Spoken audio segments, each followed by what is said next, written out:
கூட்டணின்றப்போ அவரு கூட்டணி வைக்கிறதுக்கு இப்போ எந்த கட்சிகள் பேலன்ஸ் இருக்குன்னு நினைக்கிறீங்க? ஏன்னா பாமக ஒன்று மட்டும் தான் இப்போ பேலன்ஸ் இருக்கு.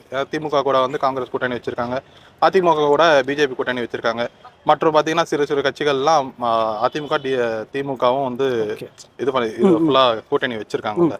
இப்போ இவருக்கு யார் கூட கூட்டணி ஆப்ஷன் இருக்கு? ப்ரோ இவர் கூட கூட்டணி யாரு வந்தாலும் வரனாலும் இவர் தனிச்சிருப்பாரு. இவர் ரெடி 234 தொகுதியிலும் வேட்பாளரை நிப்பாட்டி ஒரு பெரிய அளவுல இவர் தனிச்சே இவர் வந்து காட்டுற அளவுக்கு இவருக்கு பலம் இருக்கு. கூட்டணி நீங்க வந்தீங்கன்னா மேற்கொண்டு இவருக்கும் பலம், அது அவங்களுக்கும் பலம். என்ன கேட்டா இவருடைய கூட்டணியில அன்புமணி ராமதாஸ் அவர்களுடைய பாட்டாளி மக்கள் கட்சியும் விடுதலை சிறுத்தைகளும் 2 பேருமே வரணும்.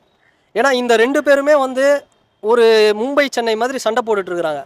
இதுக்கு முன்னாடி இருந்த காலத்துல இவங்க 2 பேரும் ஒரு கட்சியில அலைன்ஸும் வந்து ஒரு அணியில இருந்திருக்காங்க.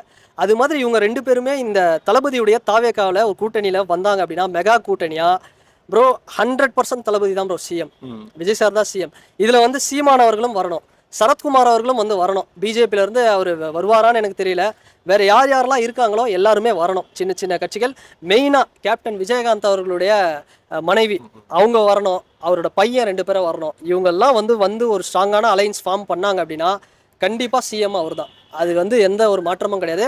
தனிச்சு வின் பண்ணுவார். இப்போ டிஎம்கே பார்த்தோம்னா 170 தொகுதி கிட்ட வின் பண்ணாங்க மேலே அந்த கூட்டணி. அந்த மாதிரி சாலிடா 170 கிட்ட வின் பண்ணுவாங்க. தனி பெரும்பான்மையில வின் பண்ணுவார் தளபதி. ஈஸியா சிஎம் ஆயிடலாம்.